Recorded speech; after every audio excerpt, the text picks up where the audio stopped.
The BCITO. So for most of you, or for some of you, I suppose your relationship with the BCITO is when one of our cars has cut you off on the motorway. That's a weekly event. So we're an industry training organisation, but I'm not here today to talk about the BCITO. In fact, I'm here to talk about something that's much broader. I think the greatest asset that we have in Aotearoa today is our youth, and we squander that asset at our peril. So I'm much more interested in people succeeding, and the pathway to success has so many different angles and options to it that we need to get better at making sure that, look, I'm of the generation where neat used to be a really good thing. So anyway. And also on technology, who remembers a phone where you had to go ticka, ticka, ticka, ticka, ticka? Yeah, okay, sure. So I'd like to talk to you about a conversation. I'm not going to talk to you, I want to talk with you about a conversation that we're having with industry.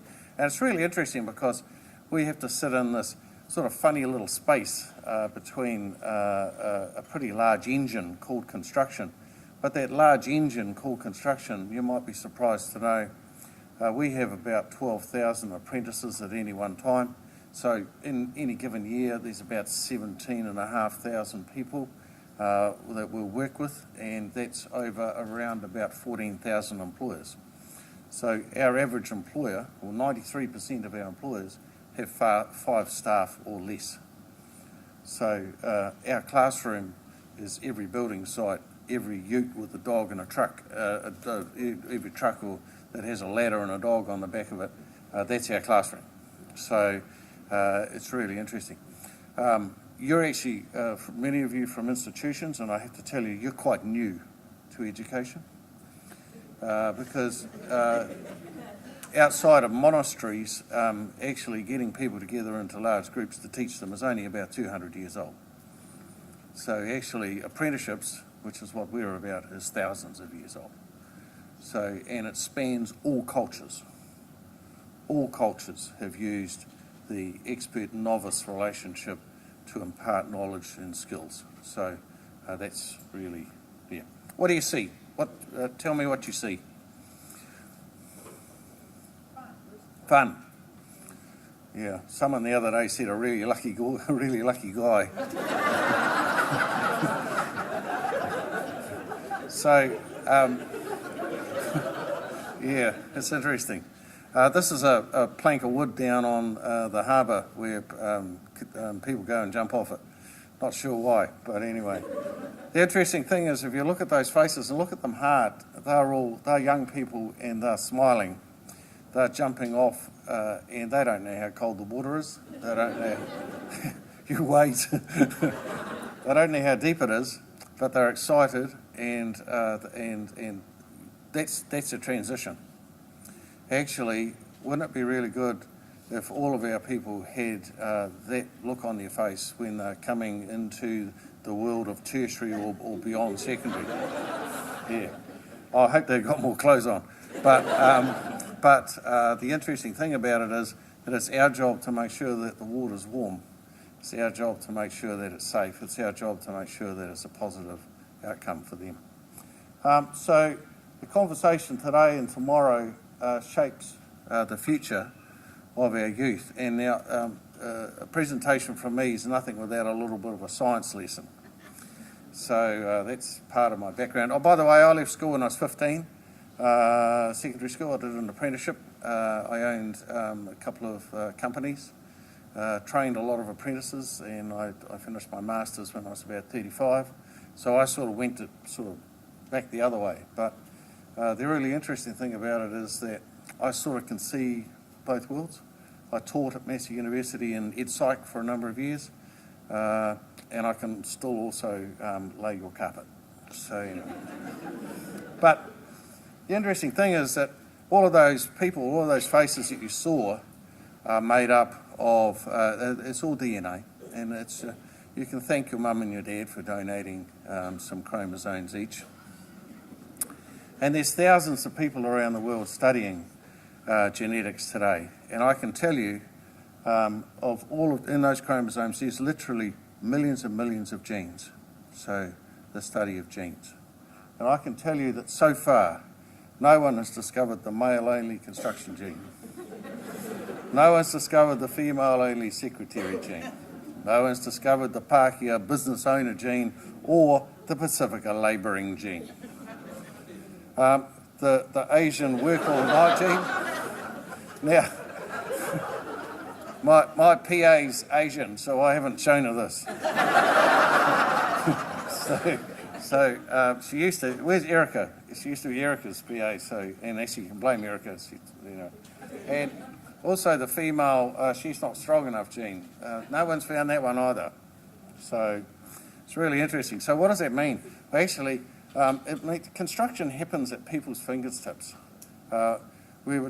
Before we were talking about actually jobs that might be replaced. Well, as long as you all want unique houses that are better than the people down the road, actually we're okay, because you don't like cookie cutter houses. You don't do that. So that's a really good thing. Keep going with that. So, but the point is that houses other than the one that you're delivering with your helicopter, which is really good. Did you see the little kid waving at the window, Martin? But we don't do that in this country. Sticks of timber don't build themselves. Carpet doesn't lay itself. Paint doesn't get out of the bucket onto that wall on its own. It actually is at the fingertips of very, very talented people. And those people can do stuff that you can't. They make your dreams come true. You come to them with a plan and say, this is my dream. And my job, when I was a flooring contractor and a retailer, my job was to make that dream come true and charge you. Quite a lot. So, boo! Yeah, suck it up. You'll come back though, I know. So, our population's changing fast. It's never going to be what it was yesterday. There will never be a dominant ethnicity in this nation again. It is, however, somewhat of a point of discussion as to what sort of dominant culture we will have. And that's a really interesting conversation. And it's actually one that most of us are up for. It's fascinating when I go and talk with groups of employers and they go, what's this big Pākehā fellow doing, standing up the front talking about diversity? It's actually the big Pākehā fellow that needs to stand up the front to talk about diversity, because actually they're part of the change equation. And I say to them, don't feel guilty about what everybody else has done in the past, because that's their job. Feel proud about being part of the change. So that's the difference. So actually, we have to decriminalise this conversation, actually. Because if you want people to be on your side, if you want people to be part of the success, don't annoy them. Okay. So our employers are behind the wave, and I'll talk about that in a minute. Actually, I've only got an hour left. Look, I'm paying for morning tea, so you can...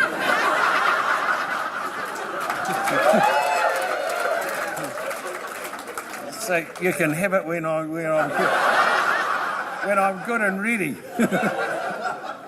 So anyway, so we have to change some attitudes about decisions, and that means that look, talk's cheap. I can stand up here all day and talk about this stuff, but actually, until we act and do something, it's not going to make any difference. We have to be agents of change. I really love the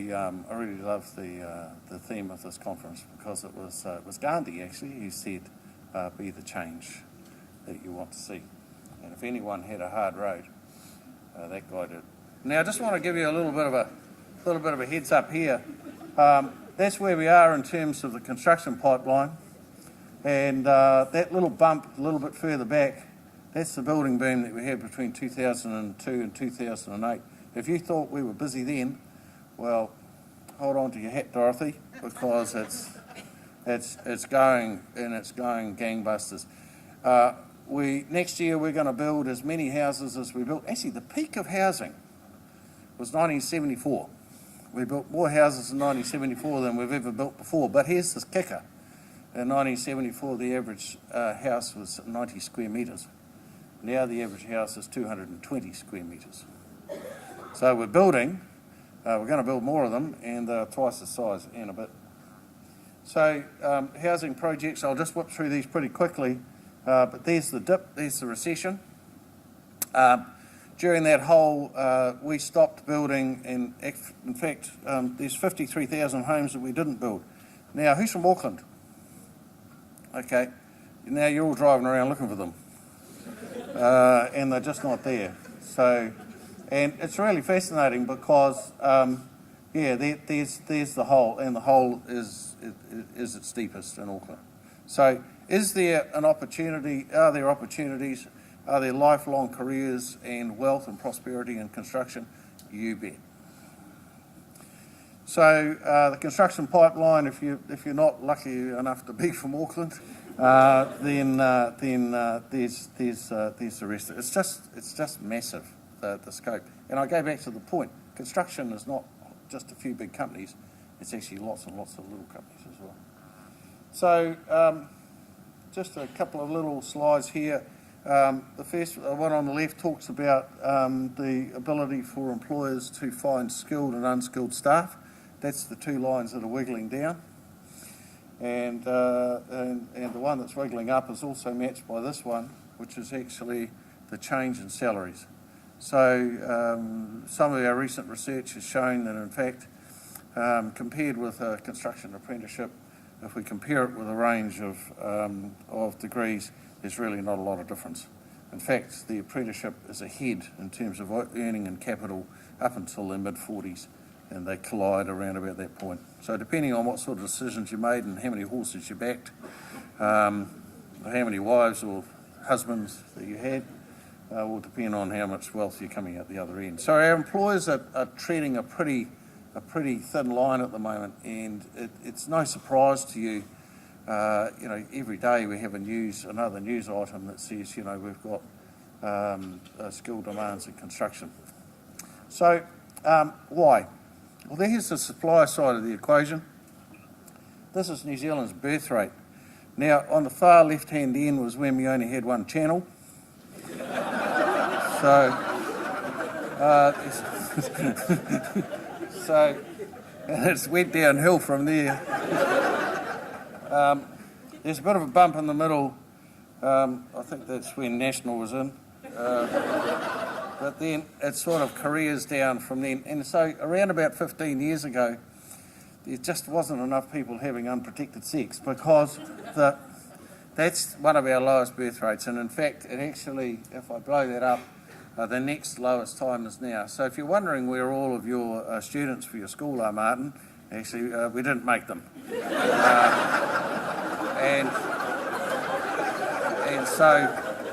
And you're getting worse at it. But I will tell you, the people that are having babies predominantly brown.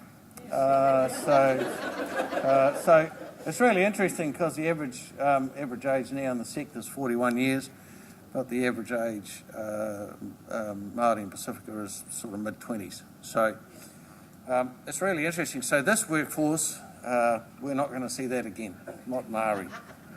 So it's really fascinating because Aotearoa is actually one of the most ethnically diverse nations in the world.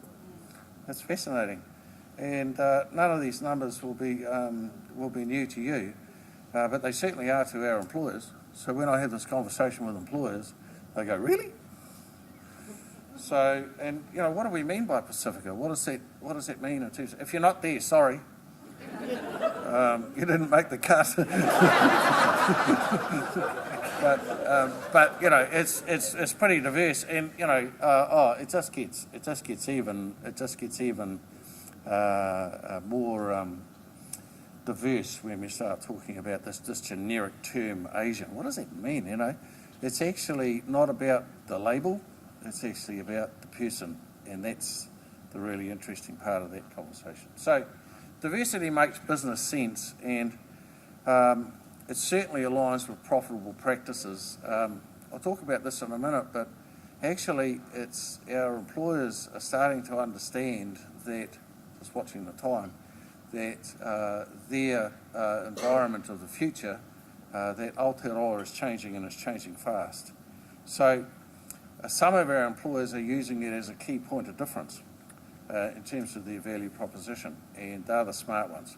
And it looks beyond what employers have always done, and this is the really tricky bit, and it doesn't just apply to construction, but I can tell you that Sally the builder doesn't wake up today going, wow, I'm going to train a Pasifika apprentice today.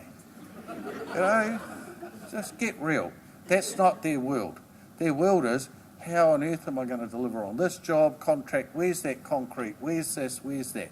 That's their world. So the transition question is the interesting one. How do you get people to transition into that? And that's part of, that's all of our job, but it's definitely one of the challenges that we face. So we're doing some major bits of work at the moment. We're at a draft stage and just about to publish in October our position for women and Māori, and it's followed very closely with our statements for Asian and Pacifica. Now the interesting thing is that that work is sort of 3 years of pretty sustained effort around making sure that our industries understand what their workforce strategies are. So if you go onto our website, and they're all there, they're all publicly available, public documents. Just want to throw these up, because here's the interesting one, and none of this will come as a surprise to you, but it certainly comes as a surprise to our industries, is that Pākehā New Zealand by sort of mid-2030s onwards is going to be a minority, and it's going to continue to go south. Now that's a combination of the birth rate stuff I was talking about before, but also it's about actually the way that we are blending as a nation. Now the interesting thing is when I take 2013 away and I insert construction, that's where construction is today. So it's sort of a bit personal white really, isn't it?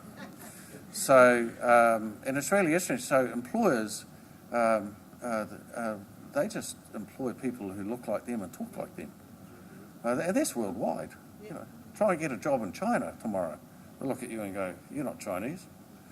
So actually, it's a really interesting thing. So getting them to change those habits and change those behaviours, and they are just habits, because most of them that we talk to actually aren't openly prejudiced. Most of them aren't prejudiced at all. They're just lazy.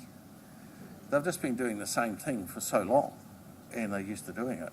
So part of our job is to help them change that behaviour. So just talking about Pasifika people in construction, here's some of the stuff that we hear.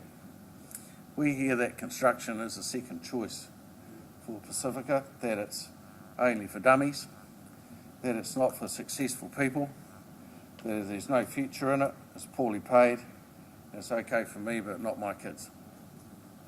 So that's what we get told, and so that's not just a perception about Pasifika, but actually that's a perception that some people have of construction. And it's really interesting because there's a parity of esteem thing that we inherited from a largely English culture. I studied for 3 to 4 years as an apprentice. I studied theory and I studied practice, and I graduated from that with today with what would be recognised as a level 4 qualification. When I did my undergraduate degree, I studied theory as a teacher. I studied theory and I studied practice, and today I'd be graduating with a level 7 degree. So tell me where the parity of esteem is there. It isn't there. Now, if I was in Germany, it would be there. If I was in Finland, it would be there. If I was in Sweden, it would be there. So actually, there's a bit of work for us to do there. That is world hunger, isn't it? Changing that one overnight. But there's some. But actually, if the system doesn't change, actually society will just go straight past the system. And that was signalled very recently by the companies who published in the newspaper the occupations that they didn't need a tertiary qualification for. Because the world of work is the world of work. Those two environments have to be aligned. If they're not aligned, the world of work will just leave you behind. And you'll be left there standing going, oh gee, what happened? You didn't keep up. If you don't keep up, you lose. So what about women? I'll just touch on this. Women in construction, it's not great. This isn't, our apprentice numbers are higher than this. But it's a big focus for us is participation of women and success. I've sponsored some very significant research in the last 2 years with a number of providers and ITOs to try and get this sorted. Because if we knew the answer to this, we would have done it already. So actually, we are making some progress. Interestingly, what's opened the doors for women, whānau, friends, workmates, partners, teachers, careers advisors, gateway coordinators, and they're actually listed in the level of influence from greatest to least. So stop beating up, or we should stop as society beating up careers advisors and gateway coordinators, because actually their bias, or a child's bias towards particular occupation started way back, and it starts in the home, and so that's where we have to go with this. So open-minded people made a big difference, being valued for what they do and given a chance just like everyone else, and not wearing pink boots. People don't want to be, you have to wear pink boots because no, you don't have to wear pink boots, but you probably don't go into safety stores. I do, I love them. And except they don't have anything my size. But and there'll be go in them. You see, go and have a look, and there's some work boots on the wall, and there'll be some pink ones. Really? Yeah. So our employers, and these are generalisations, but our employers said, women are dedicated. They make less mistakes.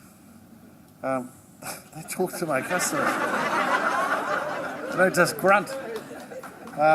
And they're more loyal. They don't go down the road for 20 cents more.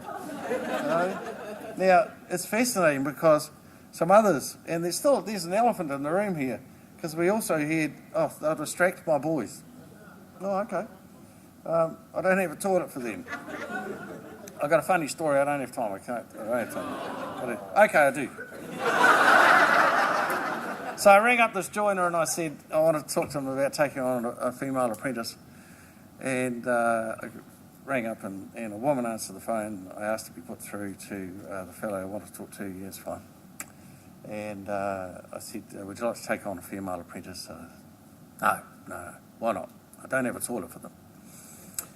Okay. That woman who answered the phone, who was that? Oh, is that Joyce? Oh, that's Joyce. Oh, yeah. Has she got her own toilet? Yep. That's Joyce's toilet. No one's allowed to use Joyce's toilet. And there'd be good reasons for that, I can tell you. So I said, do you think Joyce might be all right letting another woman in the workplace use it? I'll have to ask her. So anyway, he asked Joyce and she was okay with that. So they went ahead. They might get pregnant.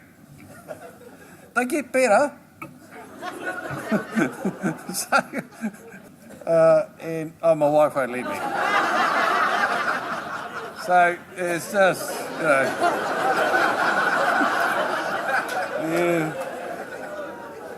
it just kills you. It's just, So there's a whole bunch of seeds that we've got to plant. So what can we all do? Well, we can make diversity our core business, and that means that we need to be brave. And that means that we've got to actually talk to each other as individuals, not as labels. Challenge your own unconscious bias, and it doesn't matter whether you're identifying with a majority culture or a minority culture, you'll have your own bias. So try and think about it from the other person's point of view. Opt for diversity, not sameness. Diversity is actually we're the future of this country economically and its growth. That's where that lies. And diversity's actually about us. It's not about them. Oh, those Māoris need to do that differently, and oh, those Pasifika people, and oh, those Pākehā people, they need, actually, that doesn't work for anyone. Be active agents of change. Call people on their stuff. I do it all the time. When someone says to me, I was talking to this young Māori fellow the other, I go, whoa, hold on. You were talking to a young person the other day. Is that they were Māori? Was that important? Oh, no, is it really? So actually check yourself and call others on it, because it's not a label. Be flexible, role model behaviour, play to your strengths, and keep at it. So thanks very much.